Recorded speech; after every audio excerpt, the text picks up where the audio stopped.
El presidente de la República Bolivariana de Venezuela, Nicolás Maduro, y el presidente de la Asamblea Nacional, Jorge Rodríguez, así como otras altas autoridades del Estado, han dado contundentes declaraciones y han presentado reveladoras pruebas en relación con las conspiraciones que se han detectado y las que podrían estarse confeccionando para intentar desestabilizar al país en el contexto del año electoral que comienza. Así entonces, este es el escenario. Venezuela en el contexto del mundo. Estamos viendo el mundo desde el sur. Bueno, esto lo denunció este jueves el titular de la Asamblea Nacional, Jorge Rodríguez, quien expuso las intenciones de la extrema derecha que los involucra en graves conspiraciones contra el gobierno. Escuchen. Si se instala la angustia, la zozobra, la violencia y la sangre, todos vamos a ser víctimas de eso.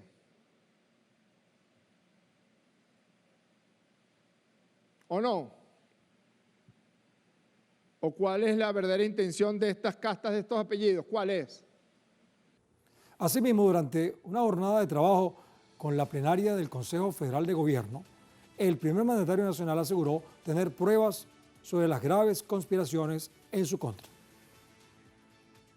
Y ellos en el momento en que Antonio Ledesma declara desde Miami que tienen militares que van a actuar y que tienen que ir a la desobediencia y esto se resuelve con insurrección, lo declara. Nosotros ya teníamos capturado al asesino de La Viñeta que pretendía atacarme en La Viñeta, donde yo hago tantas reuniones, atacarme con un tanque, eliminarme físicamente junto al ministro Padrino, porque nos reunimos mucho en esa época en La Viñeta. Ya todo lo demás ustedes lo conocen y debe conocerse aún más. Pero antes de conocer más sobre estas conspiraciones, debo recordarles que a través de estas redes sociales, a lo largo del día, hemos sondeado la opinión de nuestros usuarios sobre nuestro tema de hoy. Hicimos una pregunta dentro de un contexto. La Asamblea Nacional de Venezuela denuncia que la extrema derecha sigue una agenda desestabilizadora para entorpecer elecciones presidenciales. El diputado Jorge Rodríguez ratifica que esos comicios se realizarán.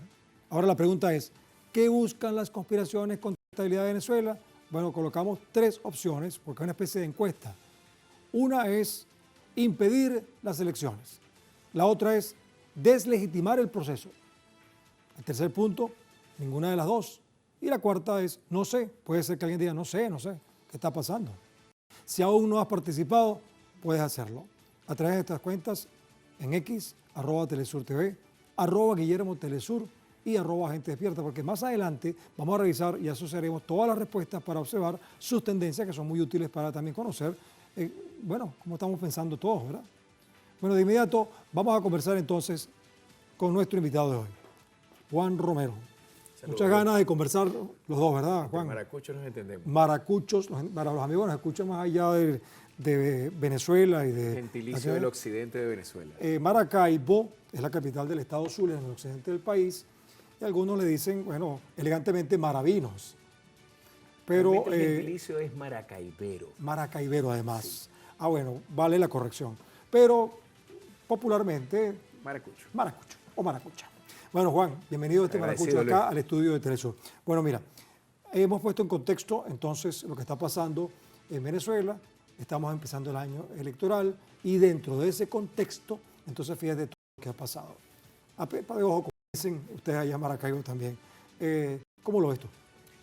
Mira, yo de hace tiempo vengo, porque además esto no es algo nuevo, y esto es interesante porque desde el punto de vista de análisis comunicacional intentan de alguna manera minimizar lo que viene ocurriendo.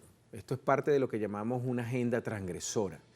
Y cuando hablamos en ciencia política de agenda transgresora, hablamos de un conjunto de actores políticos que se saltan los canales institucionales y optan por otros mecanismos que siempre se acercan al extremo violento.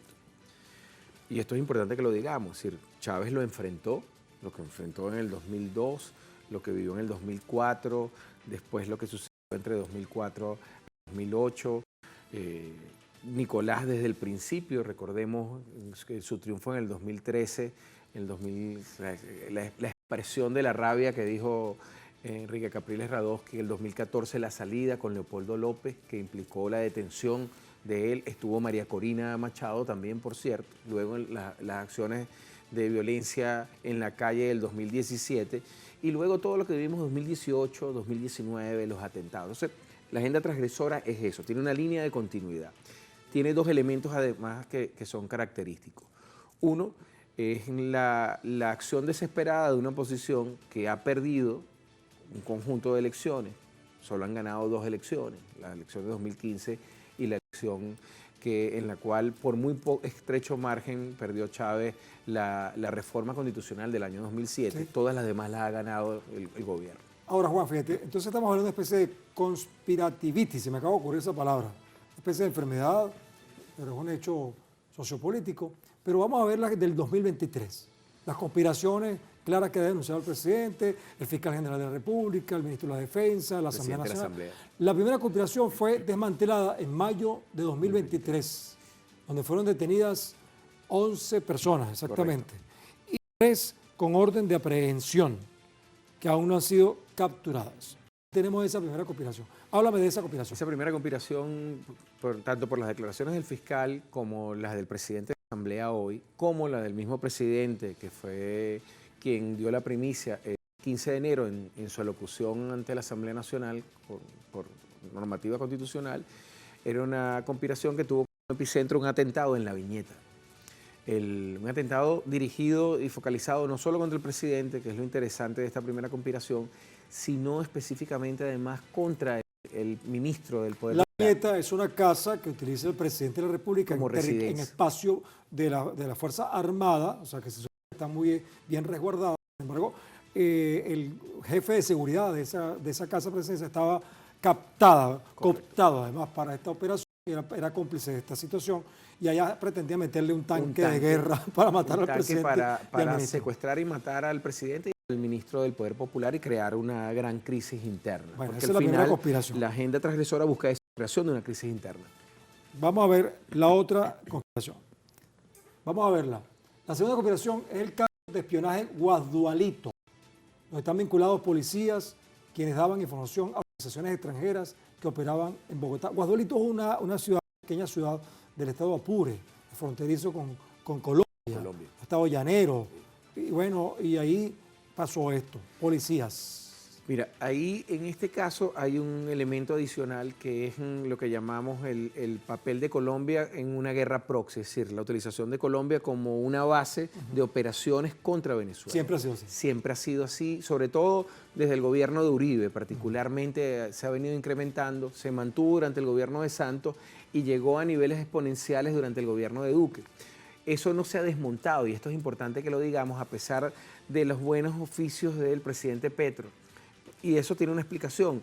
Petro es el jefe de gobierno, pero no tiene el control del Estado.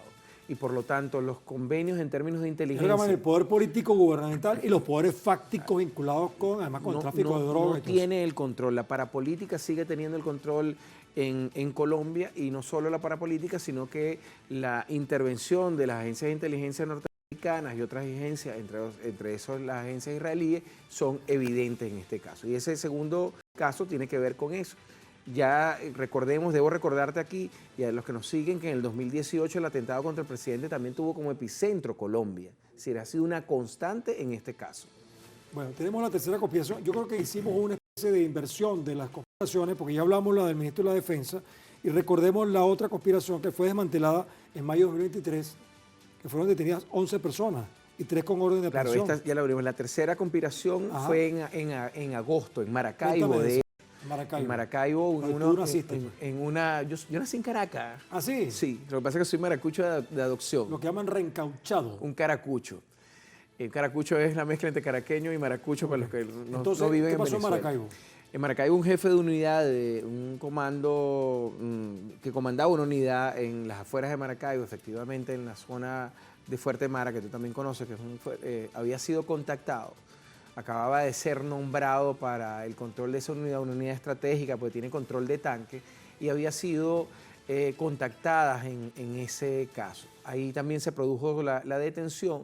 Aquí particularmente hay que llamar la atención que en el mes de junio se habían retomado las negociaciones con los Estados Unidos y con la mesa de unidad a propósito de lo que después va a ser el acuerdo de Barbados. Entonces, ahí hay un elemento que hoy señalaba el presidente de la Asamblea, y es como, mientras que paralelamente el gobierno ha insistido en una agenda de paz, nunca ha desistido de esa agenda transgresora de la agenda violenta. Y otras veces parece que montan la mesa de diálogo, pero con la intención de mantener distraído al gobierno en la para parte... un atentado. Exacto, mientras hacen la operación.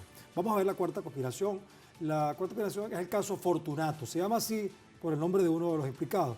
Hay un detenido que entraba por el estado Zulia de forma irregular al país, buscaba información de pilotos y otros para enviar los datos a la CIA, y por este caso hay 4 personas por los momentos privadas de libertad.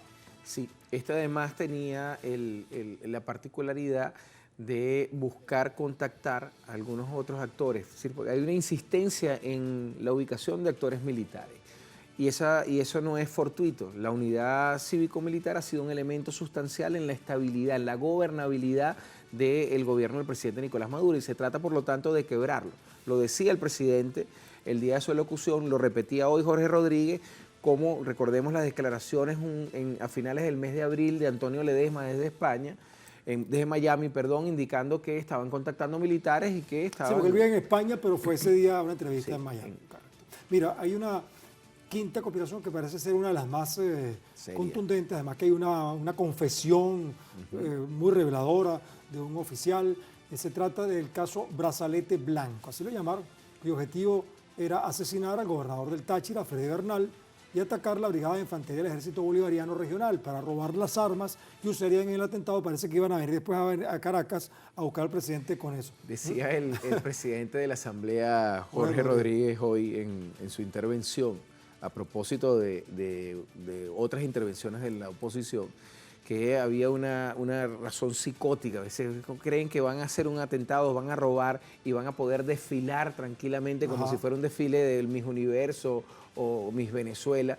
Y es absurdo, es decir, venirse desde el Táchira, intervenir en una unidad militar que también ya de alguna manera nuestro aparato de inteligencia había prevenido, establecido previamente estos contactos, y pretender desfilar hasta Caracas para ejecutar, me hizo recordar un poco aquel recorrido, yo soy historiador, como tú sabes, Luis, aquel recorrido que hizo Cipriano Castro viniendo desde Cúcuta, que recorrió Venezuela, llegó a La Victoria y después tomó Caracas. Yo creo que pensaban emular... En la época, al principio del siglo, 1899. Claro. Pero estamos Mira, en pleno siglo XXI. Ahora, Juan Romero, a mí me llama la atención porque arrogantemente llaman a Central de Inteligencia. Y se supone que inteligencia es para eso, ¿no? Para, oye, mostrar qué capacidad tienes de dominar al otro, ¿no? Con tus habilidades. Entonces, ¿cuál es la inteligencia de los Estados Unidos que logra que estos, entre comillas, indios de Venezuela descubran todas las trampas? ¿Qué es lo que está pasando aquí? Mira, yo creo que ahí hay que hacer una analogía también con lo que fue la realidad cubana y nicaragüense. Ajá. Los servicios de inteligencia norteamericanos, y no solo los servicios de inteligencia norteamericanos, en general los servicios de inteligencia occidentales, tienen una visión de superioridad y de infalibilidad. Y resulta que no son ni tan superiores ni tan infalibles.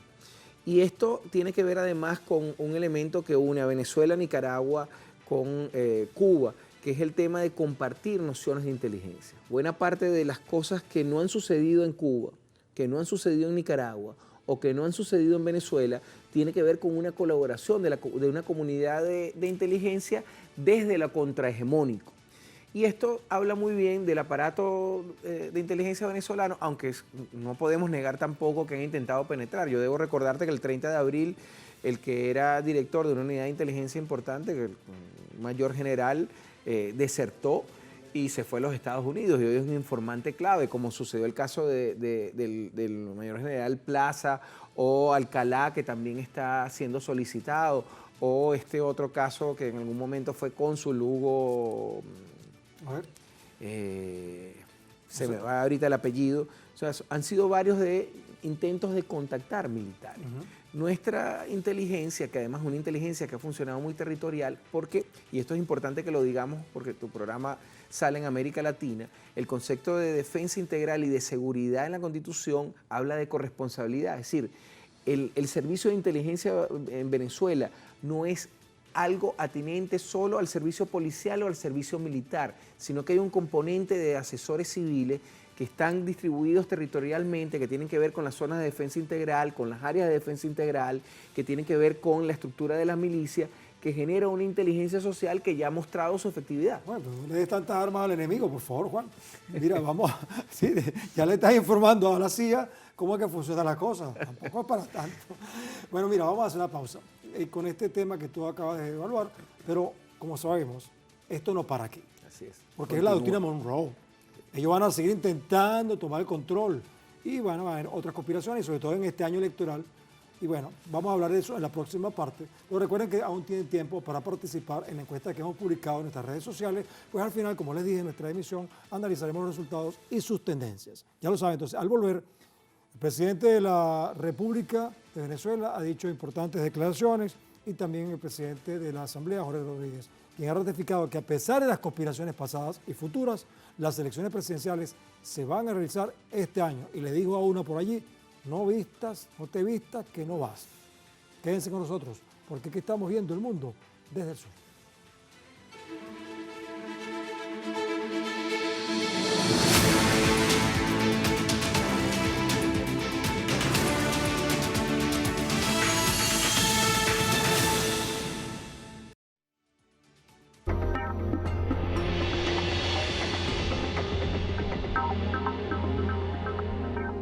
A horas de conocerse el fallo de la Corte Internacional de Justicia, Telesur lleva a tus pantallas una entrevista especial a Raji Sourani, abogado defensor de los derechos humanos de la Franja de Gaza. We are so determined. The Nakba, which had happened 75 years ago, never again.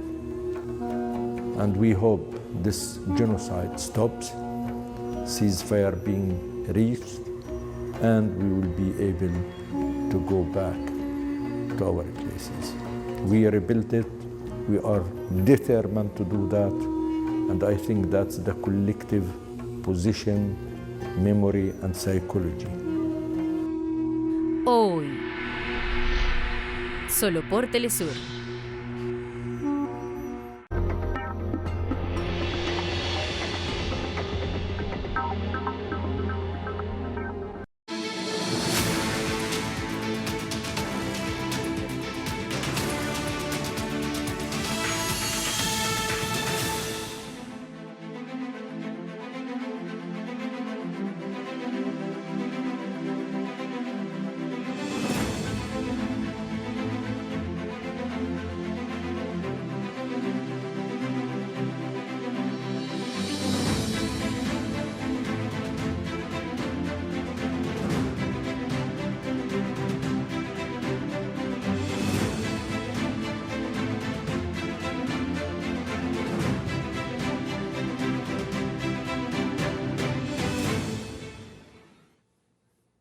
Pues esas son las imágenes de lo que viene en el 2024. En una sesión ordinaria de la Asamblea Nacional, el presidente del Parlamento, Jorge Rodríguez, descartó la derrota de la Revolución Bolivariana en las elecciones presidenciales. Durante el debate acerca de las denuncias sobre las 5 acciones, los 5 planes terroristas y de magnicidio del año 2023 contra el jefe de Estado y otras autoridades, el diputado Jorge Rodríguez, a quien ven en pantalla, bueno, está tapadito ahorita por un cartel, pero el que está detrás será, dijo él, que el mandatario venezolano, Nicolás Maduro, será el candidato de las fuerzas revolucionarias y la celebración del sufragio se realizará en el segundo semestre del año, como dice la Constitución y las leyes, una vez que el Consejo Nacional Electoral también haga el anuncio con el cronograma correspondiente. Esto es importante porque resulta que estas palabras son reveladoras. Vamos a escuchar aquí las palabras de Jorge Rodríguez. Que con sanciones o sin sanciones, con oposiciones o sin oposiciones, con observadores internacionales y nacionales, o si no quieren venir, que no vengan los observadores internacionales.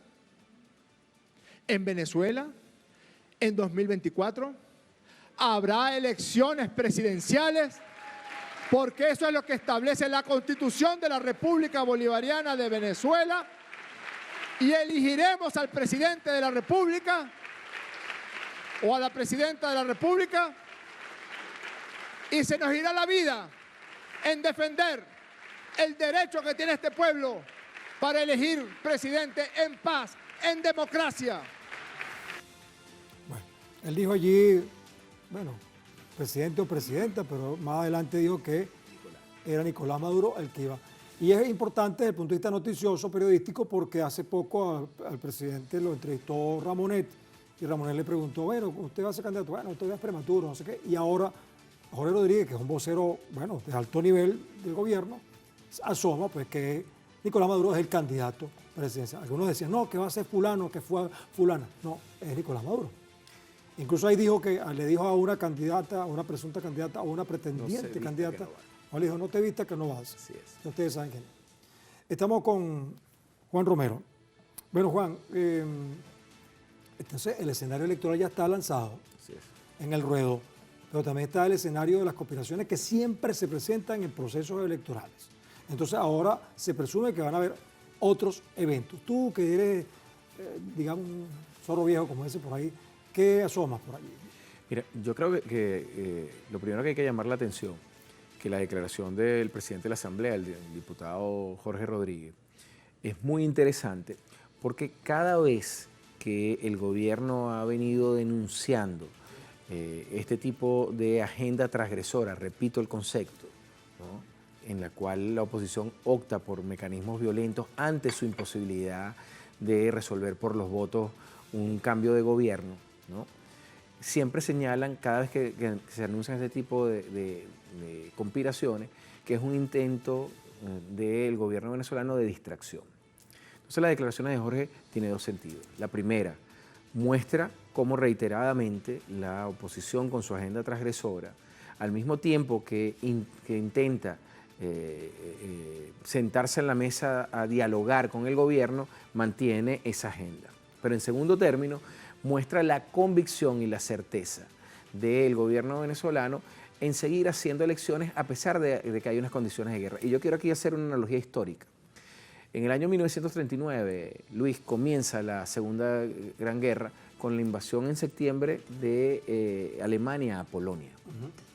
Inmediatamente el que era primer ministro inglés, Chamberlain, es sustituido por Winston Churchill. Creyó que Inglaterra no iba a ser amenazado. Y Inglaterra pasó en unas condiciones de guerra, 39, 40, 41, 42, 43, 44, 45 y 46, sin hacer elecciones. Alguien pudiera decirme, pero es que Venezuela no está en condiciones de guerra. Yo diría, 642.000 millones de pérdidas no es una condición de guerra. Congelación de 21.000 millones de dólares en activos no es una condición de guerra. Intento de intervenir activos en Estados Unidos de SIGO por 13.000 millones de dólares no es una acción de guerra. Más de 40.000 muertos productos de la asfixia no es una condición de guerra. Y ahí viene la expresión el genocidio económico. Claro. 40.000 muertos por efecto de esta asfixia económica. 153 laboratorios había en Venezuela hasta antes del año 2016. Quedaron 3. Laboratorios de farmacéuticos, ¿no? Esto es importante también que lo digamos. Un desabastecimiento programado, un ataque a la moneda que superó el 1 billón% de disparidad entre el precio del dólar con el bolívar. Eso es un tipo de acción de guerra, que no es una guerra regular, sino que es una guerra irregular o guerra híbrida o guerra compleja o guerra difusa, como lo llamamos, es otra cosa. Por lo tanto, esa declaración que hizo el presidente muestra, de la Asamblea Nacional, muestra la certeza, el compromiso de cumplir con lo que dice la Constitución. Sí, pero también hay un problema, porque es que hay unos acuerdos, los de Barbados, claro, en la mesa de diálogo. Algunos dicen, no, que ellos mientras hacen la mesa de diálogo, por otro lado están preparando la conspiración. Entonces, bueno, este año, ¿qué va a pasar? Los Estados Unidos de repente levantaron algunas, digamos... Otorgaron unas licencias. Exacto, es que no se le puede decir que desbloquearon, porque no fue así, sino otorgaron una licencia por sus intereses con el petróleo venezolano. Pero el presidente Maduro está preocupado por los acuerdos que se han llevado a efecto. Vamos a escucharlo. Siempre apostamos al diálogo. Hoy los acuerdos de Barbados están heridos de muerte. Los declaró en terapia intensiva, los apuñalearon, los patearon. Ojalá, le decía al doctor Jorge Rodríguez hoy, ojalá podamos salvar los acuerdos de Barbados y empujar a través del diálogo grandes acuerdos de consensos nacionales, de verdad, cara a cara, sin cartas escondidas, sin planes macabros, sin planes para asesinarme o asesinarnos o llenar de violencia el país. Ojalá. Maduro es un político bien consolidado, sin duda alguna. Aunque algunos dicen que, no, que tú sabes que es un conductor de autobús, pero bueno, ahí se aprende también. No vas a creer. Él dice, bueno, ojalá, pero yo estoy casi seguro, no me puedo meter en la mente del presidente, que él no está muy ganado a sentarse otra vez en una mesa de diálogo en un proceso electoral, cuando sabe que siempre detrás de la mesa de diálogo hay gente que está conspirando. ¿Qué piensas tú? Mira, yo coincido con el presidente, creo que está muerto. Hoy el presidente de la Asamblea Nacional, Jorge Rodríguez, leía el párrafo 5. El párrafo 5 señalaba el compromiso que ninguna de las partes iba a ejecutar acciones que pudieran que pudieran comprometer el espíritu de paz. Luego, en la siguiente página del acuerdo, uno de los puntos era crear confianza mutua. Eso no existe, es decir, está comprobado. La conspiración, por ejemplo, contra el presidente del mes de septiembre y la del el mes de diciembre, se dio la de septiembre un mes antes que se firmaran los acuerdos de Barbados. Exacto. Y se dio un mes después, prácticamente mes y medio después de la firma de los acuerdos de Barbados. Sin contar el barco que entró por las aguas en disputa, Claro. el Venga, británico, claro. el momento cuando acabábamos de haber una reunión entre presidentes para hablar de la controversia territorial. Entonces, obviamente, en esas condiciones, pero además yo quiero recordarte a ti y a los compañeros que nos siguen en Telesur, que tanto el presidente de la Asamblea, Jorge Rodríguez, como el propio presidente Nicolás Maduro, ha señalado que vamos a elecciones pero sin sanciones, porque ir a elecciones con sanciones es un juego doblemente peligroso, porque por una parte es la asfixia, buscando generar una situación de descontento que tiene que ver con las imposibilidades, por ejemplo, de comprar repuestos para el sistema eléctrico, que es una de las grandes quejas que aparecen en los estudios de opinión. Algunos piensan que van a levantar las sanciones, pero ¿tú crees no las van a levantar? No, mira, te puedo poner otro ejemplo histórico. 1941, diciembre, Japón bombardea Pearl Harbor. Se produce la primera declaración de los Estados Unidos en el siglo XX, en la primera mitad del siglo XX, de sanciones. Hasta el día de hoy, Japón sigue sancionado. Imagínate. Y eso que son amigos. Porque no las levanta, las tiene que levantar el presidente y las tiene que levantar el presidente o el representante de la Cámara de Representantes. Mira, Juan, contigo tenemos un problema, que tú eres un excelente entrevistado. Quieres hablar bastante, pero el espacio es pequeño. Así es. Y hay otra gente que quiere participar, que es la audiencia. Y nosotros le hicimos una pregunta a la gente y queremos saber qué piensa el resto de la gente, ¿verdad, Juan? ¿Tú quieres saberlo? Así es. Bueno, vamos a recordar entonces la pregunta. Hace rato la pusimos, ahora la vamos a retomar, basado justamente en lo que el presidente de la Asamblea Nacional dijo, y ahí está. ¿Qué buscan las conspiraciones entonces contra la estabilidad de Venezuela? 33% dice impedir las elecciones, es la que más abunda. Bueno, va empatada con ninguna de las dos, pero la otra que tiene también abundante participación es deslegitimar el proceso. Oye, aquí está muy repartida la opinión de la gente y 8% no sabe, que también es legítimo, porque algunos de nosotros podemos decir, bueno, yo tampoco sé. ¿Qué piensas tú? Mira, yo creo que el juego Brevemente. es deslegitimar, que hay una estrategia de legitimación sobre la gobernabilidad que ha construido Nicolás a pesar de todas las dificultades. Es un éxito lo que ha enfrentado y ese éxito tiene que minimizarse y se intenta minimizar con este tipo de acciones, indudablemente. Muy bien. Bueno, Juan, de verdad que gracias por haber venido. Siempre eres bienvenido acá en Telesur, tú lo sabes, nos encanta tenerte. Vamos a despedir el programa, pero vamos a poner algunas cosas en el foco.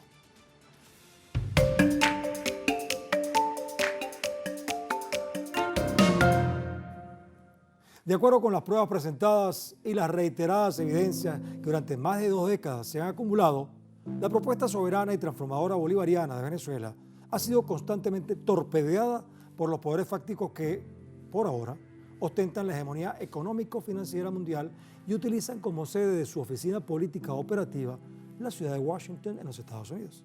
Desde allí articulan y comandan operaciones conspirativas organizadas por la CIA, la DEA, la NET, que es la National Endowment for Democracy, el Pentágono y otros oscuros instrumentos, incluyendo los algoritmos cibernéticos. Pero resulta que no dan en el blanco. Porque es probable que la historia de Venezuela, y aquí está un historiador que nos puede indicar, está fundamentada en fuertes valores de libertad, independencia, soberanía, integración y unidad. Y está muy marcada por el sello de Simón Bolívar. Y por más que los venezolanos legítimamente deseen crecer y prosperar, no están ganados a hacerlo entregando su territorio y soberanía en favor de poderes prepotentes, y mucho menos si estos lo intentan coaccionando, bloqueando, avasallando, amenazando y conspirando. El pueblo de Venezuela, por las buenas, es muy bueno, pero por las malas es muy rebelde. Y sabe que otros pueblos están observando que esa resistencia y resiliencia es un ejemplo para el resto del mundo desde el sur.